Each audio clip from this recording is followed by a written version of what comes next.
Theory Titans में आपका स्वागत है। आज हम वास्तविक नियंत्रण रेखा पर चल रहे तनाव का विश्लेषण करेंगे। गलवान घाटी में स्थिति गंभीर बनी हुई है। नमस्कार। भारत चीन बॉर्डर ये शायद दुनिया की सबसे तनावपूर्ण जगहों में से एक है। अब ये कोई नया विवाद नहीं है, इसकी जड़ें तो सदियों पुरानी हैं, लेकिन इसका असर वो आज भी हमारी सरहदों पर महसूस होता है।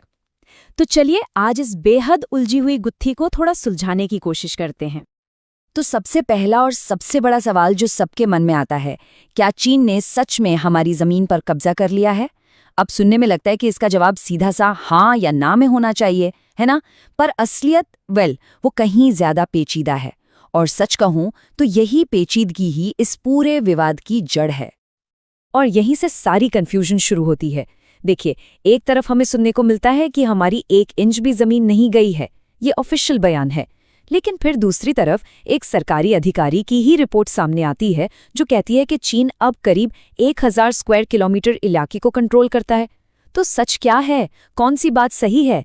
इसका जवाब ढूंढने के लिए हमें थोड़ा इतिहास में पीछे जाना पड़ेगा। अच्छा, आगे बढ़ने से पहले एक चीज समझना बहुत जरूरी है। वो है ये शब्द LAC, यानी लाइन ऑफ एक्चुअल कंट्रोल। अब इसे पाकिस्तान वाली LOC से कंफ्यूज मत कीजिएगा। LOC तो एक तयशुदा मानी हुई लाइन है। LAC वो वैसी नहीं है। ये तो बस वो जगह है जहां 1962 की लड़ाई के बाद दोनों देशों की सेनाएं आकर रुक गई थीं। और सबसे बड़ी प्रॉब्लम क्या है पता है? भारत का नक्शा LAC को कहीं और दिखाता है और चीन का नक्शा कहीं और। बस यहीं से सारे झगड़े की शुरुआत होती है। तो आज जो हो रहा है ना, उसे समझने के लिए हमें टाइम में बहुत पीछे जाना होगा। एक ऐसे दौर में जब ये बर्फीले पहाड़ किसी देश की सरहद नहीं बल्कि बड़े बड़े साम्राज्यों का हिस्सा हुआ करते थे। तो कहानी शुरू होती है 9वीं सदी से। उस वक्त एक बहुत बड़ा तिब्बती साम्राज्य था जो टूटकर बिखर गया, और इसी बिखराव से जन्म हुआ लद्दाख किंगडम का। फिर सदियों तक चीजें चलती रहीं और फिर आया साल 1684, एक जंग के बाद हुई तिंगमोज़गांग की संधि। और ये बहुत अहम है क्योंकि ये पहली बार था जब इस पूरे इलाके में कागज पर कोई बाउंड्री, कोई सीमा खींची गई थी। एक हिस्टोरिक मोमेंट था ये। इसके बाद साल 1842 में एक और संधि हुई, चुशुल की संधि। अब ये बहुत ही ज्यादा इंपॉर्टेंट है। क्योंकि इस पर सिर्फ लद्दाख और तिब्बत ही नहीं बल्कि चीन के सम्राट के भी दस्तखत थे, और भारत आज तक इसी संधि का हवाला देता है। ये एक तरह से सबूत है कि देखो, एक जमाने में चीन ने खुद माना था कि अक्साई चिन लद्दाख का हिस्सा है। फिर सीन में एंट्री होती है ब्रिटिशर्स की, ब्रिटिश राज का दौर, और उन्हें अपने स्ट्रेटेजिक फायदों के लिए इस उत्तरी सरहद को ठीक से डिफाइन करने की जरूरत महसूस हुई। और बस यहीं से शुरू हुआ नक्शों पर लकीरें खींचने का वो खेल जिसकी कीमत आज तक चुकाई जा रही है। उस जमाने में ब्रिटेन और रूस के बीच एक तरह की कोल्ड वॉर चल रही थी जिसे द ग्रेट गेम कहा जाता था। अंग्रेजों को हमेशा ये डर सताता था कि कहीं रूस तिब्बत के रास्ते से ब्रिटिश इंडिया में न घुस आए, और बस इसी डर की वजह से उन्होंने इस पूरे इलाके की मैपिंग करने और एक पक्की बाउंड्री बनाने का फैसला किया। तो इसी कोशिश में 1865 में सामने आई जॉनसन लाइन। अब इस लाइन के हिसाब से पूरा का पूरा अक्साई चीन पठार भारत का हिस्सा था। और ये जानना जरूरी है कि आज भारत का जो ऑफिशियल क्लेम है वो इसी जॉनसन लाइन पर बेस्ड है। लेकिन कहानी में एक ट्विस्ट आया। कुछ सालों बाद चीन के साथ रिश्ते बेहतर करने के लिए अंग्रेजों ने एक नया प्रपोजल दिया। 1899 में आई मैकार्टनी मैकडॉनल्ड लाइन, और इसने क्या किया? इसने अक्साई चीन का ज्यादातर हिस्सा चीन को दे दिया। और मजे की बात देखिए, आज जो हमारी LAC है ना, वो इसी लाइन के बहुत करीब से गुजरती है। चलिए अब कहानी को थोड़ा फास्ट फॉरवर्ड करते हैं। 20वीं सदी के बीच में यहाँ कुछ ऐसा हुआ जिसने भारत और चीन की सेनाओं को इतिहास में पहली बार आमने सामने लाकर खड़ा कर दिया। अब देखिए, कुछ ही सालों के अंदर कितनी तेजी से सब कुछ बदला। 1947 में भारत आजाद हुआ। 1949 में चीन में कम्युनिस्ट सरकार आई और माओ ने कहा कि वो कोई पुरानी संधिवंदी नहीं मानते। फिर 1950 में चीन ने तिब्बत पर कब्जा कर लिया। इससे क्या हुआ?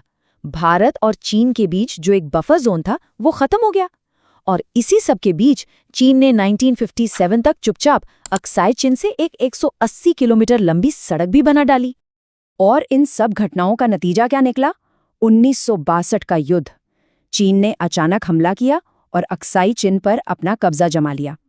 जब युद्ध रुका तो दोनों सेनाएं जहां पर थीं, उसी लाइन को लाइन ऑफ एक्चुअल कंट्रोल यानी LAC मान लिया गया, एक डी फैक्टो बॉर्डर जो आज तक विवादित है। तो ये तो थी इतिहास की बात। अब आते हैं आज पर और समझते हैं चीन की उस मॉडर्न स्ट्रैटेजी को जिससे वो धीरे धीरे LAC पर हालात बदल रहा है।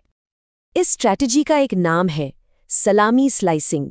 अब जैसे सलामी का एक बड़ा टुकड़ा एक बार में नहीं खाते बल्कि उसके पतले पतले स्लाइस काटते हैं, ठीक वैसे ही चीन एक बार में बड़ी जमीन पर कब्जा नहीं करता, वो धीरे धीरे छोटे छोटे टुकड़ों पर अपना कंट्रोल बढ़ाता है, इतना छोटा कि उस पर कोई बड़ी जंग न छिड़ जाए। तो ये होता कैसे है?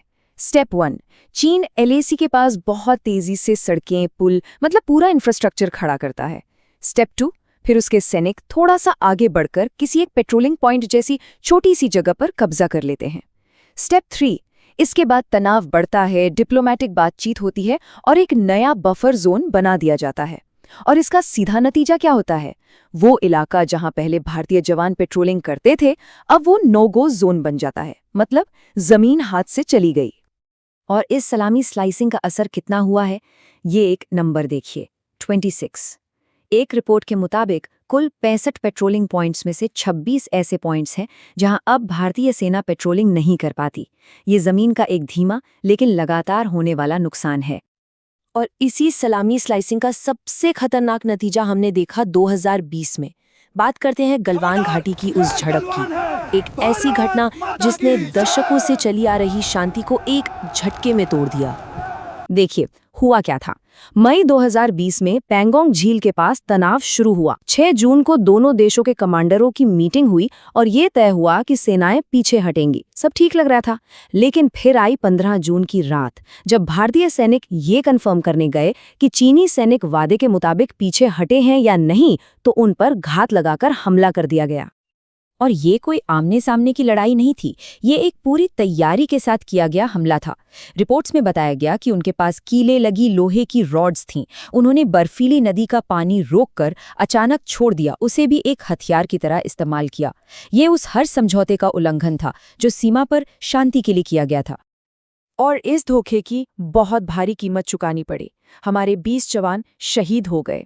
अनुमान ये भी है कि चीन के भी करीब 40 सैनिक मारे गए थे। सोचिए, 45 सालों में ये पहली बार था जब इस बॉर्डर पर किसी सैनिक की जान गई थी। और इस पूरी घटना के बाद जमीन पर क्या बदला? पांगोंग झील के एरिया में, जहां हमारी सेना पहले फिंगर 8 तक पेट्रोलिंग करती थी, झड़प के बाद हमारी पहुंच फिंगर 4 तक ही सीमित हो गई।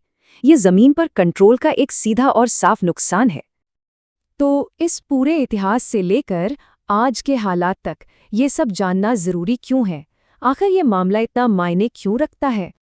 तो आखिर में हम एक बहुत ही गंभीर सवाल पर आकर रुक जाते हैं। 2 न्यूक्लियर पावर वाले देश एक ऐसी लाइन के दोनों तरफ तेजी से पक्का कंस्ट्रक्शन कर रहे हैं, सड़कें और पुल बना रहे हैं जो असल में नक्शे पर है ही नहीं। एक ऐसी लाइन जिसे कोई भी पूरी तरह से नहीं मानता। तो सवाल ये है कि जब ये सलामी स्लाइसिंग के लिए इंच इंच आगे बढ़ने के लिए जगह ही नहीं बचेगी, तब क्या होगा? ये एक ऐसा सवाल है जो इस अनसुलझी सरहद के भविष्य पर एक बहुत बड़ा और शायद एक खतरनाक प्रश्न चिन्ह लगाता है। First, hit that like button. It tells YouTube that you value this kind of in-depth content. Second, click subscribe and ring the notification bell.